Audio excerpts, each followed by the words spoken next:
በስመ አብ ወወልድ ወመንፈስ ቅዱስ አሐዱ አምላክ አሜን። የተወደዳችሁ እና የተከበራችሁ የእግዚአብሔር ቤተሰቦች የእመቤታችን የቅድስት ድንግል ማርያም እና የአስራት ልጆች የጻድቃን የሰማዕታት የቅዱሳን ባለሟሎች በዓለም ዙሪያ የምትገኙ ኦርቶዶክሳውያን አባቶች፣ እናቶች፣ ወንድሞች፣ እህቶች ሁላችሁም በእግዚአብሔር ስም እንደምን ሰነበታችሁ? እንደምን አደራችሁ? እንደምን አረፈዳችሁ? ለዚህ ዕለት ያደረሰን እስከ ዛሬው ዕለት የጠበቀን መግቦቱ ያልተለየን የአባትነት ፍቅሩ ሁልጊዜም ያልጎደለብን የቸርነት ባለቤት እግዚአብሔር አምላካችን በምሕረቱ በይቅርታው በቸርነቱ ለዚህ ዕለት ስላደረሰን ክብርና ምስጋና ለስሙ ይሁን። እንደተለመደው የዕለቱን ወንጌል ይዤ ወደ እናንተ ቀርቤያለሁ። እንድታዳምጡኝ በአክብሮት ጋብዛችኋለሁ። በቅድሚያ እንኳን ለበዓለ ኖላዊ ሁላችሁንም በሰላም በፍቅር በአንድነት አደረሳችሁ አደረሰን። በዛሬው ዕለት የምንነጋገረው ስለ እውነተኛው እረኛና ቸር ጠባቂ ይሆናል። ምክንያቱም ዕለቱ ኖላዊ ይባላልና ኖላዊ ማለትም እረኛ፣ ጠባቂ፣ ተንከባካቢ፣ መጋቢ፣ የሚጠብቅ፣ የሚመግብ፣ የሚመልስ፣ የሚንከባከብ አምላካችን ነው እውነተኛው እረኛ። ስለሱ እንነጋገራለን። ባለፉት ሁለት ተከታታይ ሳምንታት እንደተነጋገርነው የመጀመሪያው ሳምንት ስብከት፣ ሁለተኛው ሳምንት ደግሞ ብርሃን ይባላል ብለን ነበር። የዛሬ ሶስተኛው ሳምንት የልደት መቃረቢያ የሆነው ሳምንት ደግሞ ኖላዊ ተብሎ ይጠራል። ስለሱ እንነጋገራለን። እግዚአብሔር አምላካችን ምስጢሩን፣ ጥበቡን፣ ማስተዋሉን በቸርነቱ ለሁላችን ያድለን። ለትምህርታችን መነሻ የምናደርገው ኃይለ ቃልም አነ ውእቱ ኖላዊ ኄር፣ ቸር ጠባቂ ቸር እረኛ እኔ ነኝ የሚለውን ኃይለ ቃል መነሻ እናደርጋለን። ይህ ኃይለ ቃል በዮሐንስ ወንጌል ምዕራፍ 10 ቁጥር 11 ላይ ተመዝግቦ እናገኘዋለን።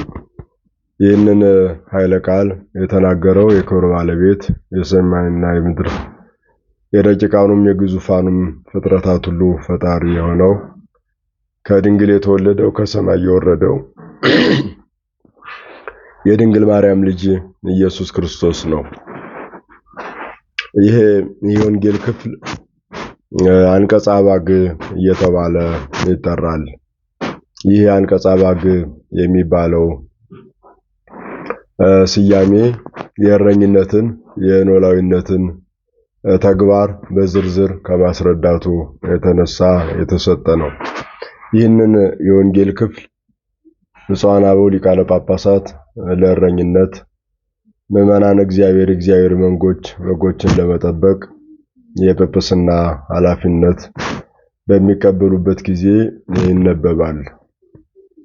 ልዩ ልዩ ለዚህ ተልእኮ የተመረጡ አገልጋዮች ሲመት በሚያገኙበት ጊዜ የሚነበብ የወንጌል ክፍልም ይህ ነው። የክብር ባለቤት ጌታችን አምላካችን መድኃኒታችን ኢየሱስ ክርስቶስ በአጭር ቁመት በጠባብ ደረት ተወስኖ በዚህ ምድር ላይ እየተመላለሰ ያስተምር በነበረበት ጊዜ የእረኝነትን ልክና መጠን ያሳየበት፣ እውነተኛ እረኛ ምን እንደሚመስል፣ በምን እንደሚለይ፣ ለበጎቹ ምን እንደሚያደርግ፣ እንዲሁም ሰነፍ ወይም ደግሞ ምንደኛ ለገንዘብ ብቻ የሚያስብ እረኛ ደግሞ መልኩ ምን እንደሚመስል በደንብ በግልጽ ያሳየበት የወንጌል ክፍል ነው። ይህ የወንጌል ክፍል የእረኝነት ሚዛን ነው። እረኞች እውነተኛ ወይም ሐሰተኛ፣ መልካም እረኛ ወይም ደግሞ ምንደኛ መሆናቸው የሚታወቀው በዚህ የወንጌል ሚዛንነት ነው። በእረኝነት ስም የሚመጡ ወደ በጎች አጠገብ በበጎች ዙሪያ የሚሰማሩ እረኞች ሁሉ በዚህ ልክና ሚዛን ይመዘናሉ፣ ይለካሉ፣ ይመጠናሉ። መልካም እረኞች በዚህ ሚዛን ሲመዘኑ ሚዛን የሚደፉ ይሆናሉ። ምንደኞች ደግሞ እንደ ገለባ ቀለው ይታዩበታል በዚህ የወንጌል ሚዛንነት። ስለዚህ የዛሬው የወንጌል ሚዛንነት ባጭሩ እውነትን ከሐሰት፣ እውነተኞችን ከሐሰተኞች፣ እረኞችን ከምንደኞች፣ ምንደኞችን ከእረኞች ለመለየት በደንብ የምንገነዘብበት የወንጌል ክፍል ነው። የእረኝነትን ጠባይ በግልጽ ያሳያል። እረኛ ወይም መንጋ የሚለው ኃይለ ቃል ዛሬ አሉታዊ ትርጉም ያለው እስኪመስል ድረስ ስድብ እየመሰለ የመጣበት አጋጣሚ ይታያል። ነገር ግን እረኛም ሆነ መንጋ ከስድብ ይልቅ ለመልካም ለአዎንታዊ ኃይለ ቃል መገለጫ ሆኖ የተቀመጠ ነው በዚህ ወንጌል ክፍል ውስጥ። ይህም የክብር ባለቤት ጌታችን አምላካችን መድኃኒታችን ኢየሱስ ክርስቶስ ራሱን በእረኛ ሲመስል በጎቹን ደግሞ ምዕመናንን ደግሞ በጎች ወይም ደግሞ መንጋዎች እያለ ጠርቷቸዋል ወይም ሰይሟቸዋል። እና እሱ ሊጠራበት ያላፈረ ተግባር ነው እረኝነት። እረኝነት በተለይ ከከተማ በራቀውና በግብርናው ዓለም ውስጥ ትልቅ ቦታ የሚይዝ ጉዳይ ነው። ያለ እረኝነት የሚሆን ነገር የለም። መሬትን አርሶ አለስልሶ በመሬት ላይ እግዚአብሔር የሰጠውን ዘር በእምነት በትኖ ያንን እግዚአብሔር ያበቀለለትን አርሞ ኮትኩቶ ለፍሬ የሚያበቃ ገበሬ ከዚህ ተግባሩ ጎን ለጎን ዕለት ዕለት የሚከናወኑ ተግባራት የእረኝነት ተግባራት ናቸው። እረኛ ማለት ሌሎች እንደሚያስቡት ለስድብ የሚያገለግል ኃይለ ቃል አይደለም፣ ጠባቂ ማለት ነው። የተበተኑትን ሰብስቦ የራቁትን አቅርቦ በጎቹን ወይም ደግሞ ሌሎቹን እንስሳቶቹን የሚጠብቅ፣ የሚመራ፣ የሚያሰማራ፣ የሚያስተናብር፣ የሚያስተዳድር ማለት ነው። የታመሙትን በትከሻው ላይ ተሸክሞ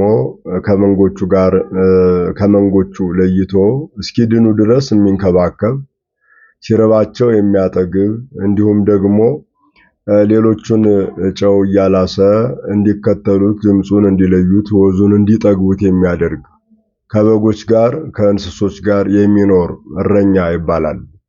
ትርጉሙ ቅድም እንዳልኩት ጠባቂ ማለት ነው እና በዚህ ስም የክብር ባለቤት አምላካችን ጌታችን መድኃኒታችን ኢየሱስ ክርስቶስ ተጠርቶበታል። እንዲሁም ደግሞ የሚጠብቃቸውን የሚንከባከባቸውን በሀብቱ የሳባቸውን በረድኤቱ ያቀረባቸውን ምዕመናንንም በጎች ወይም ደግሞ መንጋዎች ሲል ይጠራቸዋል። መንጋ የሚለው ኃይለ ቃል ብዛታቸውን የሚያሳይ ሲሆን በጎች የሚለው ኃይለ ቃል ደግሞ መልካምነታቸውን ያሳያል። ያው በግ እንግዲህ ጠባይዋ ምን እንደሚመስል ይታወቃል። በጎች እርስ በርስ አንገት ለአንገት ተቃቅፈው የሚተኙ ሲሰማሩም ደግሞ በመብል የማይጣሉ የማይጋጩ ብዙ ጊዜ ከመንቀዥቀዥ ይልቅ እርጋታ የሚታይባቸው ናቸው። በጎች ይላቸዋል። አንገታቸውን ደፍተው የሚሄዱ ምድር ምድር የሚመለከቱ ለትህትና ምሳሌ አርአያነት የሚሆኑ ናቸው በጎች። ስለዚህ ምዕመናንን በጎች ይላቸዋል። ምድር ምድር የሚመለከቱ ማለት ዕለተ ሞታቸውንና ዕለተ መቃብራቸውን የማይረሱና የማይዘነጉ ናቸው ምዕመናን። ያንን ዕለት ዕለት ያስባሉ። እነሆ ደግሞ ተኩላ ጠላት በመጣባቸው ጊዜም ግር ብለው ከበረሩ አይመለሱም። ለዚህም ነው የሰው ልጅ ካመረረ በግ ከመረረ አይመለስም የሚለው አባባል ይህን ይገልጣል። እና በጎች ከተኩላ ፊት ግር ብለው የሚሸሹ ነገር ግን በሕይወታቸው ከግርግር ይልቅ እርጋታ የበዛባቸው በእርጋታ የሚታወቁ ፀሐዩንም ሆነ የክረምቱን ዝናብ በትዕግስት የሚቀበሉ ናቸው በጎች እና ስለዚህ ምዕመናንን በጎች ብሎ ሰይሟቸዋል። ወይም ከብዛታቸው አኳያ ደግሞ መንጋዎች ይላቸዋል። ይህ ብዛታቸውን ያሳያል። ዛሬ መንጋም የስድብ መልክ ይዞ ይታያል። መንጋው እንዲህ ብሎ መንጋው እንዲህ ሆኖ ሲባል እንሰማለን። ይህ አሉታዊ ነው፣ መታረም አለበት። አዎንታዊ ቃላትን አሉታዊ ትርጉም መስጠት፣ ትርጓሜያቸውን ማዛባት ትክክል አይደለም። እንዲሁም ደግሞ እረኛ የሚለውንም በእውነት ያልተቀጣ፣ ያልታረመ፣ ያልተስተካከለ ለማስመሰል እረኛ በማለት ስድብ የሚያስመስሉ አካላት ይታያሉ አልፎ አልፎ። አይደለም፣ እረኛ ማለት ጠባቂ ማለት ነው እና እረኝነትን ወይም ጠባቂነትን ለሱ መገለጫ አድርጎታል አምላካችን። በጎች ወይም ደግሞ መንጋዎች የሚለውን ደግሞ ለምዕመናን መገለጫ፣ መታወቂያ፣ መጠሪያ እንደ ስም መጠሪያ ሊሆናቸው ሰጥቷቸዋል ማለት ነው እና የዛሬው ወንጌል ይህን ነው የሚያስረዳን። በዚህ ወንጌል ውስጥ ነው የክብር ባለቤት የድንግል ማርያም ልጅ ቅድመ ዓለም ከአብ ያለ እናት የተወለደ ድህረ ዓለም ከመቤታችን ከቅድስት ድንግል ማርያም ከስጋዋ ስጋ ከነፍሷ ነፍስ ነስቶ ሰው ሆኖ የተገለጠው የነፍሳችንም የስጋችንም ጠባቂ አምላካችን አነ ውእቱ ኖላዊ ኄር መልካም እረኛ ቸር ጠባቂ እኔ ነኝ በማለት ራሱን ገልጦ እናገኛለን። ይህ ለትምህርታችን መነሻ ያደረግነው የዮሐንስ ወንጌል ምዕራፍ 10 ቁጥር 11 ላይ የተመዘገበው ነው። ከፍ ብለን ብንመለከተው በደንብ ይገልጥልናል። እረኛና ምንደኛ ልዩነታቸው ምን እንደሚመስል መገለጫቸው ምን እንደሆነ በደንብ ይገልጥልናል። ክብር ይግባውና ጌታችን እንዲህ ብሎ ነው የጀመረው። አማን አማን እብለክሙ ዘይዋ እንተ አንቀጽ ውስተ አጸደ አባግ ወአርገ እንተ ካልእ ገጽ ሰራቂ ወጉህልያ ውእቱ። በበጎች በር የማይገባ ወደ በጎች ሲመጣ በበሩ በተከፈተው ወይም ደግሞ ሊከፈት ሊዘጋ በሚችለው በበሩ የማይገባ እሱ ሌባ፣ ወንበዴ፣ ቀጣፊ፣ የበጎች እረኛ ሳይሆን የበጎች ሌባ፣ በጎችን የሚሰርቅ ነው። እውነት እውነት እላችኋለሁ እውነተኛው የበጎች በር እኔ ነኝ ይላል።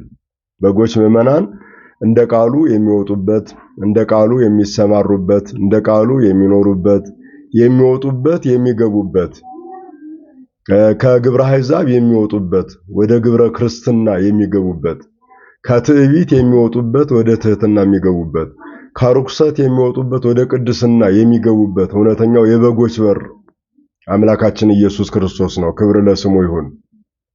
ስለዚህ እውነት እውነት እላችኋለሁ የበጎች በር እኔ ነኝ በማለት ነው የሚጀምረው። ወደ በጎች በበሩ የማይገባ ሌባ ወንበዴ ነው ማለት ትንቢት ሳይነገርለት ሱባኤ ሳይቆጠርለት አምላክ ሳይሆን አምላክ ነኝ ብሎ ወደ በጎች ወደ ምዕመናን የሚመጣ ወይም ደግሞ ነቢይ ሳይሆን ሀብተ ትንቢት ሳይሰጠው ጸጋ እግዚአብሔር ሳያድርበትና በሀብተ ትንቢት ሳይሞላ ወደ ምዕመናን ነቢይ ነኝ ብሎ የሚመጣ እሱ ሌባ ወንበዴ አጭበርባሪ ነው የሚለን። እኔ ግን ትንቢት ተነግሮልኝ ሱባኤ ተቆጥሮልኝ ዓለም ጠብቆኝ የመጣሁ እውነተኛ የበጎች በር ነኝ። ወደ ገነት ወደ መንግሥተ ሰማያት ለመግባት እኔ በሩ ነኝ፣ መግቢያው ነኝ፣ የበጎች በር ነኝ ነው የሚለን። እንግዲህ በር ብዙ ነገር ብዙ ትርጉም ያለው ነው። ይህንን አንዳንዶቹ አጣመው ከአውዳዊ ውጭ ለአማላጅነት ሲሰጡት ይታያል። ይሄ የመጻሕፍትን የቅዱሳት መጻሕፍትን ጠባይ፣ አመል፣ የትርጓሜ ስልት አለማወቅን የሚያሳይ ነው። በር ማለት መግቢያ ነው፣ መውጫ ነው። ባጭሩ ማለት በጎች ከውጭ ያለ ተኩላ እንዳይበላቸው፣ ሌባ እንዳይሰርቃቸው ወደ ጉረኗቸው ከገቡ ወደ ጋጥ ከገቡ በኋላ በሩ ይዘጋል። በጎችን ከታሰሩበት ፈቶ ለማውጣት ለማሰማራት ደግሞ በሩ ይከፈታል። መውጫና መግቢያ መጠበቂያ ነው በር። ይህ ስለ አማላጅነት በምንም መልኩ ሊነገር አይችልም፣ አይገባምም። ይሄ እውነተኛ የበጎች በር እኔ ነኝ ማለት እውነተኛው መምህራቸው፣ እውነተኛው አባታቸው፣ እውነተኛው የወንጌልን ምግብ የማቀርብላቸው፣ ከተበተኑበት የምሰበስባቸው፣ የምጠብቃቸው፣ ከጠላት ከሌባ ከነጣቂ ከተኩላ ከዲያብሎስ ከሐሳውያን የምጠብቃቸው እኔ ነኝ። በሩ እኔ ነኝ የሚለን ለዚያ ነው። እውነተኛ የበጎች በር ነው ያለው። የበጎች የፍየሎች አይደለም፣ የበጎች በር ነው ያለን። እንግዲህ ፍየሎች በኃጥአን ተመስለዋል፣ በጎች ደግሞ በጻድቃን በምዕመናን ይመሰላሉና እውነተኛ የበጎች በር እኔ ነኝ፣ መውጫ መግቢያቸው መጠበቂያቸው፣ የምጠብቃቸው፣ ከጠላት ከተኩላ የምከላከልላቸው እኔ ነኝ እያለን ነው አምላካችን። እውነት ነው፣ ጠባቂያችን ነው። እዚህ ይህን ካለ በኋላ በበሩ የማይገቡ አጥር ሰብረው በሩን ሰርስረው የሚገቡ ግን ሌቦችና ወንበዴዎች ናቸው ነው የሚለን። ማለት ስራ ጥሰው ሕግ አፍርሰው በክህደት በድንቁርና ተወጥረው ወደ በጎች ወደ ምዕመናን የሚመጡ ሁሉ እነሱ ወንበዴዎች ናቸው ነው የሚለን። እንግዲህ ዛሬ ላይ ከእረኞች ይልቅ ወንበዴዎች በጣም ከልክ በላይ በዝተዋል። በጎች እየተሳቀቁ ነው፣ መከራ እያዩ ያለበት ሁኔታ ላይ ነው የምንገኘው። በጎችን ከታሰሩበት ፈቶ አሰማርቶ እንዲሁም ደግሞ የለመለመ ሳር የጠራ ውሃ መመገብ፣ ከዚያስ መንከባከብ፣ መጠበቅ፣ መመለስ፣ ከተኩላ ከነጣቂ ጠብቆ ሰውሮ ተንከባክቦ መያዝ የእረኝነት መገለጫ ነው። የእረኝነት መገለጫ ነው። እረኛ ማለት እንዲሁ ዝም ብሎ በጎቹን እያከሳ እያጠወለገ ሰውነታቸው እንደደረቀ የሚሸጥ የሚለውጥ አይደለም። በጎቹን ተንከባክቦ የሚጠብቅ የሚንከባከብ ነው እረኛ የሚባለው። እና ተኩላ እንኳን ቢመጣ ስለ በጎቹ ራሱን አሳልፎ ይሰጣል። እሱ ራሱ ባለቤቱ ይሄንን ተናግሯል። በዮሐንስ ወንጌል ምዕራፍ 10 ከቁጥር 12 ጀምሮ ስናነብ እናገኘዋለን። እና ከኔ አስቀድመው የመጡት ሁሉ ሌቦች፣ ወንበዴዎችና ሰራቂዎች፣ ዘራፊዎች ናቸው። ወባይቱ ይሰማዐሆሙ አባግ፣ ነገር ግን በጎች አልሰሟቸውም፣ ጆሮ አልሰጧቸውም፣ ልቡናቸውን አእምሯቸውን አልሰጧቸውም። ምክንያቱም ሐሰተኞች አጭበርባሪዎች ነበሩና ነው የሚለን። እንግዲህ እንደ ቴዎዳ ዘግብጽ እንደ ይሁዳ ዘገሊላ እነዚህን የመሳሰሉ እኔ ክርስቶስ ነኝ ብለው የመጡ እንዲሁም ታላቅ መምህር ነኝ እያሉ የተነሱ በጣም ብዙዎች ነበሩ። እንግዲህ የቀደም ሲል ነው። ዛሬም ቢሆን በእረኝነት ስም የተሰማሩ ምንደኞችና ወንበዴዎች በጣም እጅግ ከቁጥር ያልፋሉ። ለቁጥር ያታክታሉ፣ ያደክማሉ ብዛታቸው። በአጥማቂነት ስም፣ በሰባኪነት ስም፣ በነቢይነት ስም በልዩ ልዩ መልኩ የሚመጡ ወንበዴዎች አሉ። ነገር ግን እነዚህን በጎች አይሰሟቸውም ነው የሚለን። ሊሰሟቸው አይገባም። ጆሮአቸውን መዝጋት፣ ልቡናቸውን መጠበቅ፣ አእምሯቸውን ማዘጋጀት ይኖርባቸዋል በጎች ነው የሚለን አምላካችን የክብር ባለቤት። የበጎች እውነተኛ በራቸው እኔ ነኝ፣ በእኔ በኩል ሊገቡ ይገባል ነው እያለን ያለው። ይህንን ያለ አምላካችን እረኛው ግን በበጎች በር ይገባል፣ በረኛውም ይከፍትለታል ነው የሚለን። በጎቹም ድምፁን ይሰማሉ ያውቁታልና ይላል። ክርስቲያኖች ያውቁታል፣ እረኛቸውን፣ ጠባቂያቸውን፣ መጋቢያቸውን፣ ተንከባካቢያቸውን ከወንበዴው ከምንደኛው ለይተው ያውቁታል ነው የሚለን።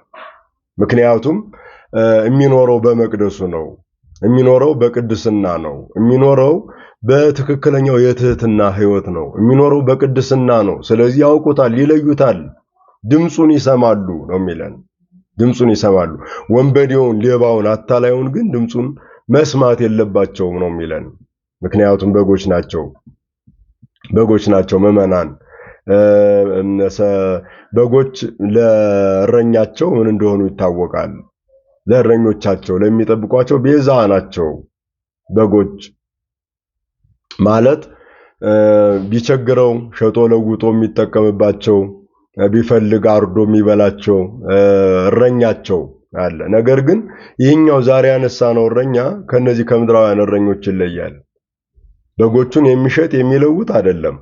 ወይም ደግሞ ቆዳቸውን ለመልበስ አሊያም ስጋቸውን ለመብላት የሚፈልግ አይደለም። ስጋውን ቆርሶ ደሙን አፍሶ የሚሰጥ እውነተኛ እረኛ ነው አምላካችን ጌታችን መድኃኒታችን ኢየሱስ ክርስቶስ። በመስቀል ላይ ስጋውን የቆረሰ ደሙን ያፈሰሰ ሕይወት የሆነውን ስጋውን ደሙን ዕለት ዕለት ለምዕመናን የሚያድል ምዕመናንን በጸጋ በክብር ከፍ የሚያደርግ እውነተኛው እረኛ እሱ ነው እና ይህንን ካለ በኋላ አነውቱ አንቀጸ አባግ ዘበአማን፣ እውነተኛው የበጎች በር እኔ ነኝ ያለ ከመጣ በኋላ አነውቱ ኖላዊ ኄር፣ ቸር እረኛ ቸር ጠባቂ እኔ ነኝ ነው የሚለን።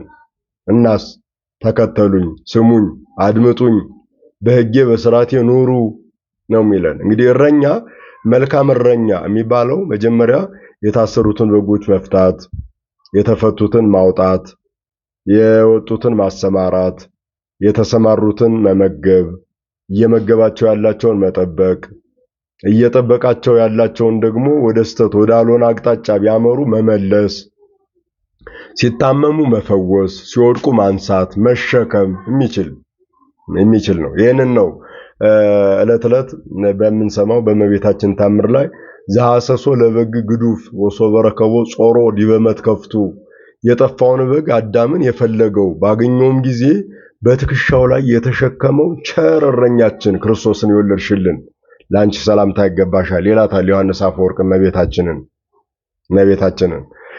በቅዱስ ወንጌልም ተጽፏል 99 በጎች ያሉት ከ99ኙ ተለይታ አንዷ ብትጠፋው 99ኙን በዱር ትቶ አንዷን በግ ሊፈልግ ሄደ ነው የሚለው። ያ ማለት ከ99ኙ ነገደ መላእክት ህብረት ሊቀላቅለው የወደደው የሰውን ልጅ ከጠፋበት ፈልጎ ከወደቀበት አንስቶ ከረከሰበት ቀድሶ በልጅነት አክብሮ በምህረት በይቅርታ ትከሻው ተሸክሞ ለሱ ሲል መከራን ተቀብሎ የሰውን ልጅ ያዳነው የሰውን ልጅ በምህረቱ በይቅርታው የተሸከመው እውነተኛ ቸር ጠባቂ አምላካችን ነው። እንግዲህ ጠባቂ ኖላዊ ዘመዓልት ሀላዊ ዘሌሊት ይለዋል። የቀን ዘበኛ የሌሊት የቀን እረኛ የሌሊት ዘበኛ ነው የሚለው አምላካችንን። ቀን ስንተኛ ሌሊት ስንተኛ የሚጠብቀን ቀንም ስንንቀሳቀስ የሚጠብቀን እሱ ነው። ሰጎን አይኖቿን ከእንቁላሎቿ ላይ እንደማትለየው አምላካችንም አይኖቹን የምሕረት አይኖቹን ከኛ አይለይም። በዚያ ጥበቃው ነው ወተን የምንገባው ገብተን የምንወጣው ተኝተን የምንነሳው ቆመን የምንንቀሳቀሰው ጠባቂ ስላለን ነው። እሱ ደግሞ እንደ ሌሎች ጠባቂዎች የሚደክም አይደለም፣ የሚዝል አይደለም። አይዝልም፣ አይደክምም፣ አይሰለችም። በመጽሐፍ እንደተነገረ በመዝሙር 120 ላይ ተመዝግቦ እንደምናገኘው ናሁ ይደቅስ ወይነውም ዘያዕቅቦ ለእስራኤል እነሆ የእስራኤል ጠባቂ እስራኤልን የሚጠብቅ የእስራኤል እረኛቸው አይተኛም አያንቀላፋም ተብሎ ተነግሮለታል። ያለ ድካም ያለ እንቅልፍ ያለ እረፍት ያለ መሰልቸት ክንዱ ሳይዝል ዕለት ዕለት የሚጠብቀን እውነተኛ ቸር ጠባቂያችን እሱ ነው። ስለዚህ እሱ ምን አለን? አነ ውእቱ ኖላዊ ኄር ቸር ጠባቂ መልካም እረኛ እኔ ነኝ ካለ በኋላ መገለጫውን እንዲህ በማለት ነው የሚገልጠው። ወኖላዊ ሰሄር ይሜጡ ነፍሶ ቤዛ አባግሁ ቸር እረኛ ስለ በጎቹ ራሱን አሳልፎ ይሰጣል። ራሱን አሳልፎ ለበጎቹ ቤዛ ለመሆን ራሱን አሳልፎ ይሰጣል ነው የሚለን። እንግዲህ ቸር ጠባቂያችን አምላካችን ስለኛ የኛን ሞት እሱ ሞቷል። የሱን ሕይወት ለኛ ሰጥቶናል። የሶርያው ሊቅ ቅዱስ ኤፍሬም ይህንን ሲገልጠው ዘዚያነ ሞተ ነሳ ወእንቲአሁ ሕይወተ ወሀበነ የኛን ሞት ወሰደ የሱን ሕይወት ለኛ ሰጠን በማለት ይገልጠዋል። አያችሁ፣ የኛን ሞት እሱ ሞተ፣ የሱን ሕይወት ለኛ ሰጠን። ስጋውን ቆረሰልን፣ ደሙን አፈሰሰልን፣ ከርኩሰት ታደገን፣ ከዲያብሎስ ባርነት ከኃጢአት ቁራኝነት ገላገለን፣ ወደ ርስቱ ወደ ገነት ወደ ቤቱ ወደ መንግሥተ ሰማያት መለሰን፣ መገበን፣ ቅዱስ ስጋውን ክቡር ደሙን ንጹህ ወንጌልን ትምህርትን ሕይወትን በጠቅላላው ሰጠን። ይህ መልካም እረኛ የመልካም እረኛ መገለጫ ነው። ክርስቶስን የመሰሉ መልካም እረኞች ስለ በጎቻቸው ራሳቸውን አሳልፈው እስከ መስጠት ዋጋ የሚከፍሉ ናቸው። እንዲሁ ዝም ብለው በቀልድ የሚኖሩ አይደሉም፣ በቀልድ የሚሰማሩ አይደሉም። በትክክል ክርስቶስን የሚመስሉ የሚከተሉ ለበጎቻቸው የሚራሩ ለምዕመናን ሕይወት የሚያስቡ የሚጨነቁ የሚገዳቸው እነዚህ ክርስቶስን የመሰሉ እረኞች ናቸው። እነዚህን እኔ የዓለም ብርሃን ነኝ ያለ ክርስቶስ እናንተም የዓለም ብርሃን ናችሁ ይላቸዋል። እናንተ የምድር ጨው ናችሁ፣ አልጫ የሆነው ዓለም የሚጣፍጥባችሁ በጎች የሚቀርቡት የሚልሱት እውነተኛ የዓለም ጨው ናችሁ፣ የምድር ጨው ናችሁ ይላቸዋል። ያው እንግዲህ በጎች እረኛው እሱን እንዲያውቁት እንዲከተሉት ጨው ይዞ ያልሳቸዋል፣ የለመለመ ሳር ይመግባቸዋል፣ የጠራ ውሃ ያጠጣቸዋል፣ ጥራጥሬ ካለው ያንን ይሰጣቸዋል። ያውቁታል፣ ወዙን ጠግበውታል። ከእረኛቸው ጎን አይለዩም። ምንደኛና ተኩላ ቢመጣ ከዚያ ይሸሻሉ፣ ያን አይከተሉም። ያን ተከትለው ገደል የሚገቡ አይደሉም። በጎች ግር አይሉም፣ ተከታይ አይደሉም። እረኛቸውን እንጂ ሌላውን ምንደኛውን፣ ሐሰተኛውን፣ አታላዩን፣ አጭበርባሪውን፣ ቀባጣሪውን ሁሉ አይከተሉም እረኞች በጎች። ስለዚህ እረኛቸውን ለይተው አውቀው መከተል እሱን መስማት ማድመጥ ይገባቸዋል። ያንን ነው ቸር ጠባቂ እሱ ነው። እንቅልፍ የሌለው ጠባቂ የተሰበረውን የሰው ልጅ የጠገነ የፈወሰ ያዳነ ወደ ርስቱ ወደ ገነት ወደ መንግሥተ ሰማያት የመለሰ የታሰረውን በኃጢአት በቂም በበቀል በተንኮል የታሰረውን የፈታ የተፈታውን ደግሞ ያወጣ ከዚያ ከኃጢአቱ ከርኩሰቱ ከበደሉ ከመለያየቱ ከጥላቻው ከዘረኝነቱ ከክፋቱ ያወጣ ያሰማራ በጽድቅ በቅድስና ያሰማራ እውነተኛ እረኛ እሱ ነው። ያው የእረኛ ስራ የመጀመሪያው መፍታት ነው፣ የታሰረውን መፍታት። ሁለተኛው ማውጣት ነው። ሶስተኛው ማሰማራት ነው፣ ማሰማራት።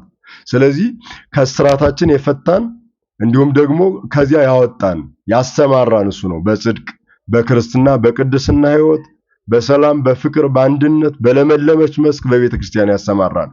በመስቀሉ እግር ስር ያሰማራን እሱ ነው። ከመስቀሉ አጥር ቅጥር ውጭ እንዳንወጣ ከቃለ ወንጌሉ አጥርነት አጥር ሰብረን ቅጥር አፍርሰን እንዳንወጣ በዚህ ያሰማራን እሱ ነው። መመገብ ስራው ነው። የእረኛ የመገበን እሱ ነው። ስጋውን ቆርሶ ደሙን አፍሶ ስጋዬን የበላ ደሜን የጠጣ የዘላለም ሕይወት አለው፣ እኔ ከሱ ጋር እኖራለሁ እሱም ከኔ ጋር ይኖራል በማለት የሚመግበን የሚንከባከበን እሱ ነው። የዘላለም ሕይወት የሚገኝበትን ምግብ የሰጠን እሱ ነው።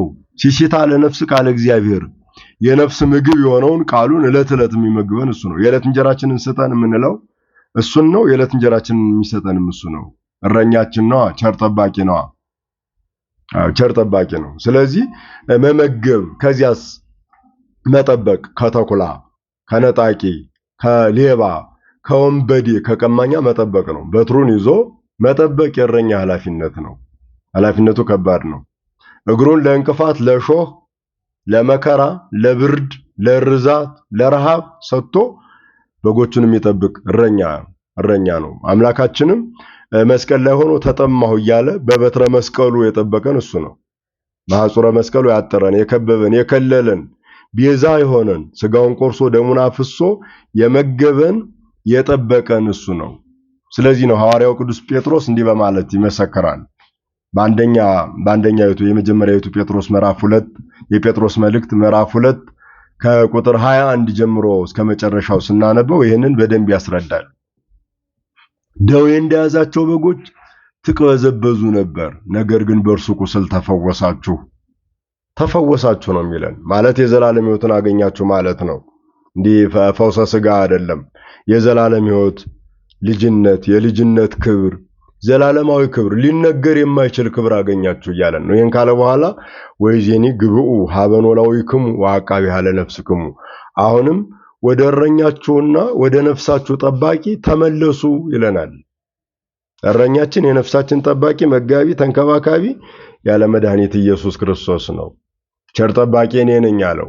ቸርነቱ የማያልቅ ስራው የሚደንቅ የቸርነቱ የምሕረቱ የይቅርታው ጥልቀት ልክና መጠን ሊነገር የማይችል ከመነገር በላይ የሆነ ቸርነት ያለው አምላካችን ነው። ስለዚህ ቸር ጠባቂ አምላካችን ይፈታናል፣ ከስራት ያወጣናል፣ ከኃጢአት ከበደል ከርኩሰት ከክደት ከድንቁርና ከጨለማ ያወጣናል፣ ያሰማራናል በወንጌል እንዲሁም በቅድስት ቤተክርስቲያን ሰማዕታትን በደም ጻድቃንን በገዳም ያሰማራል፣ ምዕመናንን በእምነት ያጸናል፣ በምግባር ያቀናል፣ ይመግባል፣ ይጠብቃል፣ ይመልሳል። ኃጢአት ስንሰራ ይመልሰናል ከኃጢአት።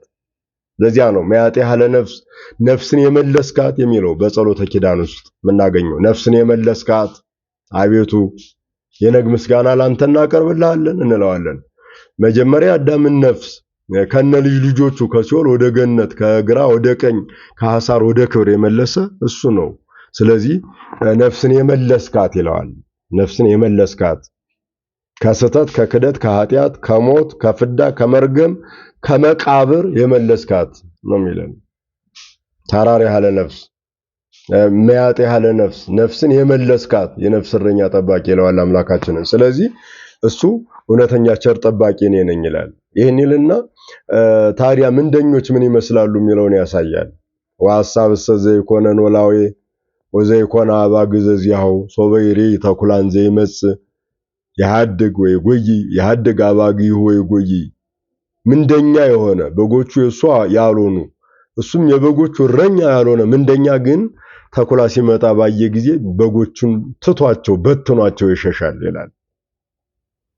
ወይ መስጦን ተኩላ ለአባግ ወይ ዘሮን፣ እረኛ የሌላቸውን በጎች ተኩላ ይነጥቃቸዋል፣ ይበትናቸዋል፣ እንዳልሆነ ያደርጋቸዋል፣ ደማቸውን ያፈሰዋል፣ አጥንታቸውን ይከሰክሰዋል፣ ስጋቸውን ይበላዋል፣ እንዳልነበሩ ያደርጋቸዋል፣ ሕልውናቸውን ያጠፋዋል ማለት ነው። ይህ ምንደኛ ነው እና ይህ ያለንበት ዘመን በስጋም በነፍስም እረኞች ወደ ምንደኝነት የተቀየርንበት ዘመን ነው። እግዚአብሔር አምላካችን ከዚህ ይጠብቀን።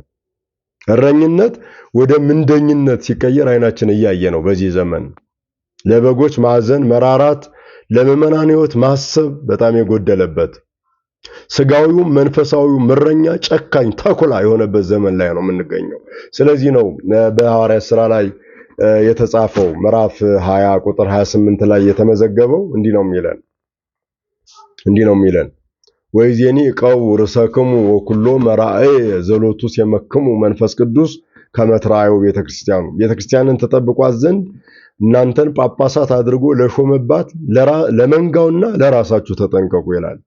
ይህ በከፍተኛ የእረኝነት ስልጣን ላይ ላሉት አባቶቻችን፣ ለሊቃነ ጳጳሳት፣ ለካህናት፣ ለመምህራን፣ ለዲያቆናት በጠቅላላው በበጎች ላይ የእረኝነት ኃላፊነት ለወሰዱ ስጋዊም መንፈሳዊም እረኞች የተነገረ ነው። ነገር ግን ከብዙ ዘመን በኋላ ጨካኞችና ተኩላዎች እንደሚገቡባቸው አውቃለሁ ይላል። ጨካኞችና ተኩላዎች ነው የሚለው። ነጣቂዎች እንደሚገቡባችሁ አውቃለሁ። ስለዚህ በዚያን ጊዜ ራሳችሁን እና ቤተክርስቲያንን ለመጠበቅ ለመንጋው ተጠንቀቁ ይላል። ለመንጋው ለምዕመኑ ክርስቶስ በጎቼ ብሎ ለጠራቸው ምዕመናን ክርስቶስ ማደሪያ ላደረጋት ቤተክርስቲያን መራራት ክርስቶስን መምሰል ነው። ጨካኝነት በጣም ሰፍኗል፣ ገኗል፣ ከልክ አልፏል። በዚህ ዘመን ባለንበት ዘመን በስጋዊ መሪነት በመንፈሳዊ ምረኝነት ጭካኔ ነግሷል። መልካምነት ጎሏል፣ ርቋልና መልካም እረኛ እኔ ነኝ ይላል። ይሄ መልካም እረኛ የነፍስ የስጋችን ጠባቂ ነው። መልካም እረኞችን ሊሰጠን እረኞች መልካም ሊሆኑ ይወዳል እግዚአብሔር። እረኞች ጨካኝ እንዲሆኑ አይፈልግም፣ እሱን እንዲመስሉት ነው። በስጋም በነፍስም መንጎችን የሚመሩ የሚያሰማሩ በስጋ ነገስታት በነፍስ ካህናት ናቸው። የስጋችን ጠባቂዎች ነገስታት፣ የነፍሳችን ጠባቂዎች ጳጳሳት፣ ሊቃነ ጳጳሳት፣ ካህናት፣ ዲያቆናት፣ መምህራን ርሩሃን መሆን አለባቸው። ቸርነትን ገንዘብ ሊያደርጉ ይገባል። ክርስቶስን መምሰል የመጋቢነት ስራ፣ የጠባቂነት ስራ፣ የተንከባካቢነት ስራ፣ የመፍታት፣ የማውጣት፣ የማሰማራት፣ የመጠበቅ፣ የመመገብ፣ የመመለስ ስራ ኃላፊነት ነው። ራስን ለሌሎች አሳልፈን መስጠት የምንችልበት የፍቅር መገለጫ ነው እረኝነት። እረኛ በጎቹን ከታሰሩበት ለመፍታት እንቅልፉን ያጣል። እንቅልፉን ቀንሶ ይነሳል። ገስግሶ ነው የሚነሳው። እነሱን ለመፍታት ለእርሱ ወደማይመች የበጎች ጋጥ ውስጥ ይገባል። አይመችም፣ ሽታው አይመችም። ያ የበጎች ጋጥ መሰማሪያው የሚመች አይደለም። ወደዚያ ይገባል፣ ይረማመዳል በጭቃው ላይ እነሱን ለመፍታት። አንዳንዴ የታሰሩበት ገመድ ጠልፏቸው ወድቀው ሊያገኛቸው ይችላል። አንዳንዴም ደግሞ በታሰሩበት ገመድ ታንቀው የሚጠፋሉ። ዛሬ ስንቶች ወጣቶች ናቸው ተስፋ በመቁረጥ ገመድ ውስጥ ራሳቸውን እየሰቀሉ ያሉት? የታሰሩበት ገመድ አንቆ እየገደላቸው ያሉት ወጣቶች ስንት ናቸው? ማን ይድረስላቸው? የድንቁርናው ገመድ፣ የኃጢአቱ፣ የዝሙቱ፣ የርኩሰቱ ገመድ ጠልፎ አንቆ እየገደላቸው ያሉ ሰውነታቸው አብጦ እንዳልሆነ ሆነው የሚገኙት ስንቶች ናቸው ከበጎች መካከል? እነዚህ ሁሉ መመራት መሰማራት የሚፈልጉ ናቸው። የሚፈታቸው ያጡ ናቸው። ከታሰሩበት የድንቁርና የኃጢአት የጭንቀት ማሰሪያ የሚፈታቸው እረኛ ያጡ ናቸው።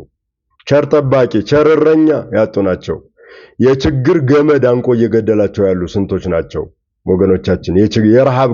የረሃብ ገመድ ሰንሰለት አንቆ እየገደላቸው እዚያው ጋጣቸው ላይ ሞተው የሚገኙ ስንቶች ናቸው? ይሄ ሁሉ የእረኛ ማጣት ነው፣ የእረኛ ጉድለት ነው።